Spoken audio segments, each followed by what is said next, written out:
So, good morning. Good morning everyone. So, maayong buntag sa atong mga viewers. Sa mga Bisaya natong viewers. So, ano po tayo ngayon? Trabaho ulit. So, kahapon nakapag framing na po ako sa Kisame. So sa pinaka plain ceiling, so may drop ceiling pa yon, gawa ng may cube design. So na ako ngayon, maglalagay na po ako ng PVC panel doon sa aking project. Ano po yon, kakilala ko lang po yung nagpagawa. So ano yon, tsuhin ni Peter Paul yung lalaki. So si Larry Bird, kanilang bahay po yung ginagawa ko ngayon mga kababayan. So ano lang, kahit maliit, importante may trabaho tayo. So sana may darating na mga malalaking project. So may magtitiwala sa atin uli na magpagawa. So may mga project naman pero hindi masyadong mga malaki. So yung layout talaga. So at ako'y aalis na mga kababayan at ipapakita ko sa inyo doon mamaya yung mga nagawa ko kahapon ng isang araw, ng buong maghapon. Kasi kahapon ako lang po yung gumawa at yung may helper ako, si Larry Bird. Si Larry Bird po yung tawag dun, taga bigay ng mga barina, kung ano yung kailangan ko. So dalawa lang kasi kami kahapon. So ngayon, so sana may kasama tayo kasi maglalagay na po ako ng PVC. So at hindi pwede na ako lang, pwede naman ako mag-isa, pero kaso wala tayong patungan na maayos doon. So ladder lang po yung ginagamit ko doon mga kababayan, at saka yung mga supa. So kasi yung kisame nila ay hindi masyadong mataas, so mababa lang po talaga yung ano nila, ceiling. Let's go mga kababayan, at samahan niyo po ako ngayong araw. So maraming salamat sa nanonood at sa nagpatuloy na nag-subscribe. So maraming salamat, at mamayang hapon pupunta naman ako ng Davao kasi bukas na yung libing ng aking half sister. So medyo mapapagod na naman tayo mamaya. So yun lang, at manood lang po kayo mamaya mga kababayan sa mga gagawin ko doon. So God bless.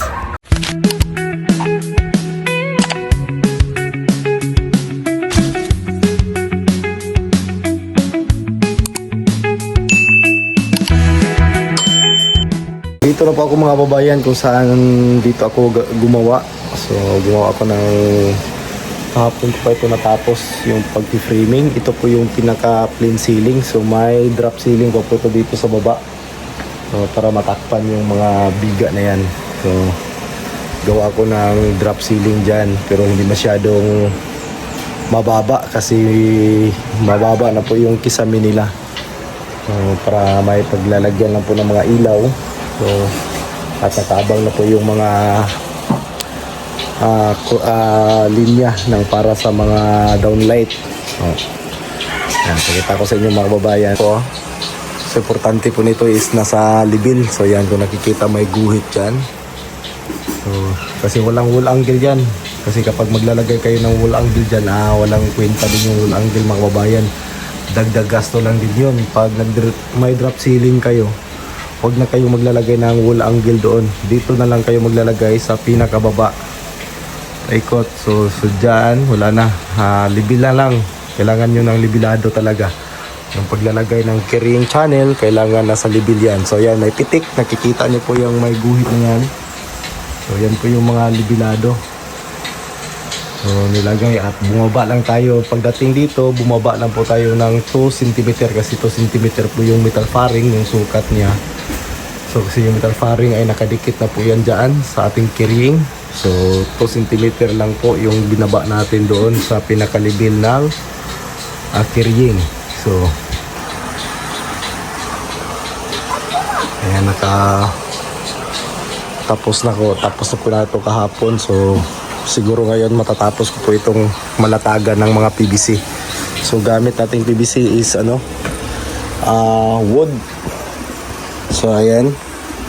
So maganda din. So yung kulay ng cube nito, yung pinaka drop ceiling niya is white, yung matte white. So hindi yung glossy. So yan po yung lalagay natin sa pinakababa niya. So paikot kasi maglalagay sila daw ng street light dito. So yan, at ang layo lang nitong metal fairing natin is nasa mga 16 inches. So dito sa gitna ay medyo malapit kasi dito ko nilagay yung mga special, yung niya. Dito ko dinivide. So ayan. So dito tingnan mo sa mga gilid. So yan po ang 16. So itong dalawa. Dito din dalawa. So pagdating dito, so dito na yung medyo malapit. So nasa mga 27 cm lang ang pagitan yan. So dito ko nilagay yung special sa gitna para magiging matibay yung gitna at yung natin, yung kiring. So malapit lang po yung kiring natin mga babayan. So daming kiring ang nilagay ko dito. So pati yung hanger. So marami din yung hanger. So bawat dito bali 3 ang nilagay ko. Dito 4. Kasi dito medyo maglalagay lang tayo ng support dyan. Oh, matibay na po ito mga babayan. So kailangan pa namin i-align to ngayon. Yung pinakagilid. So kailangan ma-align yan kasi yan po yung pagkakapitan ng ating wall angle. So hindi ko na ni-frame lahat kasi walang nabibili na external molding. So ginawa ko na lang. So unahin ko muna itong takpan. Tapos ako maglalagay ng wall angle. Tapos G-clip na yung gagamitin ko para sa siding ng ating cube. So yun lang po yung diskarte ko mga babayan. Mga sis, mga day, mga sis, mga day, nandito si Baby Team Panday.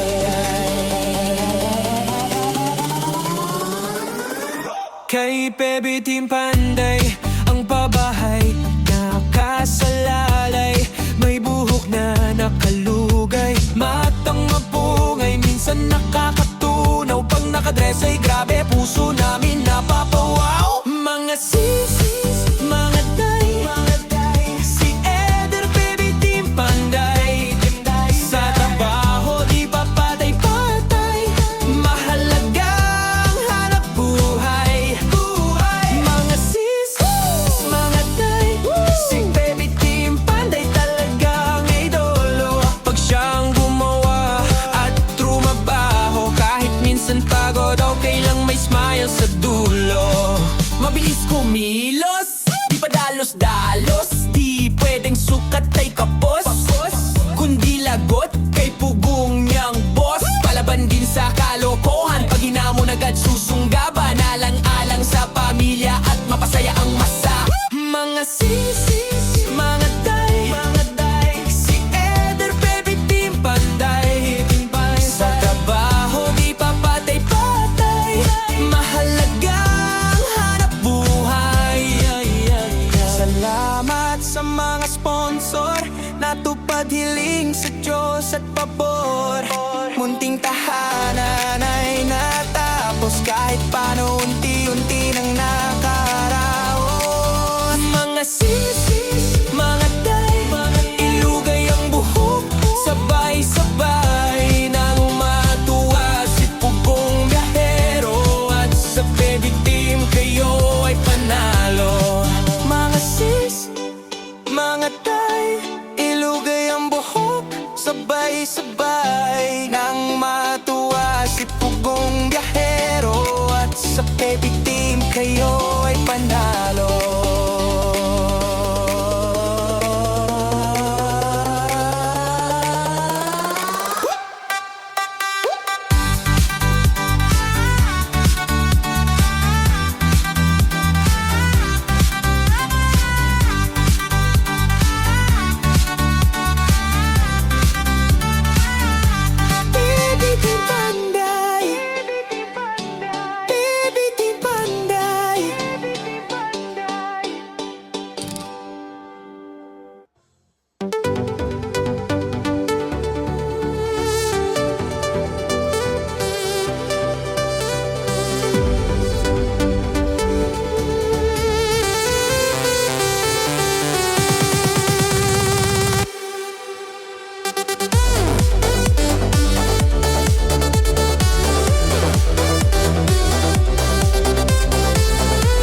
So yan mga kababayan, magandang hapon.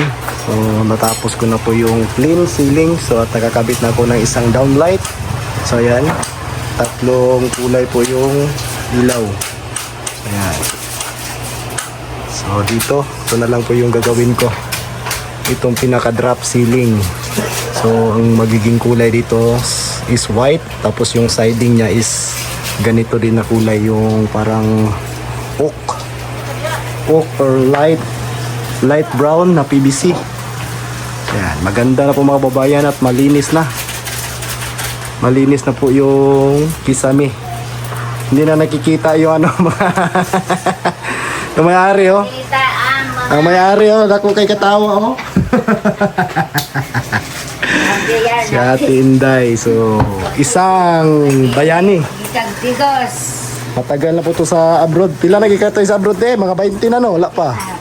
Sobra na kung kuha sa isa ka mo, hapit na. Hapit na 20 katuig. Sa iba-ibang Malaki na itong nabayad sa gobyerno.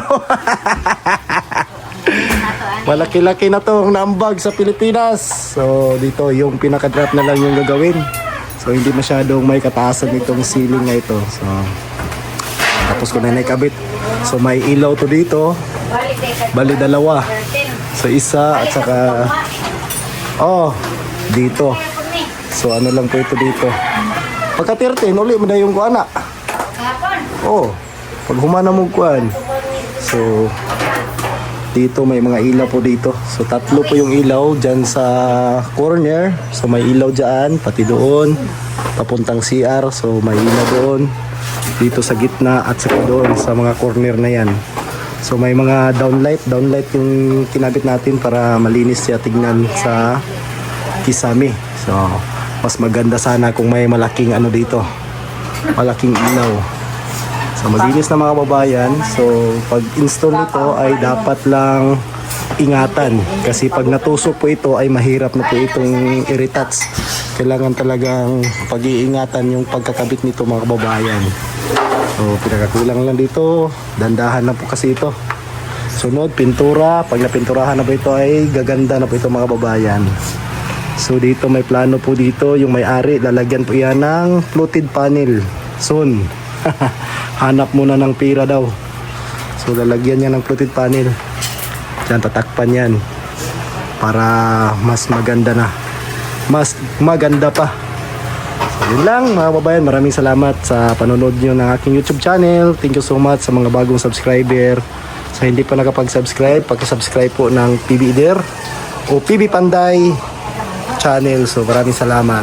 Bayan, maayong hapon. So kakarating ko lang dito sa bahay. So aalis naman ako agad mga kababayan papuntang Davao City. So gabi na. Mabutan po ako ng gabi ngayon sa daan. So sana maayos yung takbo namin ngayon. So kung magano doon, maglamay kahit isang gabi lang, kasi marami kasi akong ginagawa mga kababayan. May trabaho din ako. So sayang naman kung hindi tayo gagawa. So kahit punta ako ngayon kahit isang gabi lang, makapaglamay po ako doon, kasi bukas na po yung libing.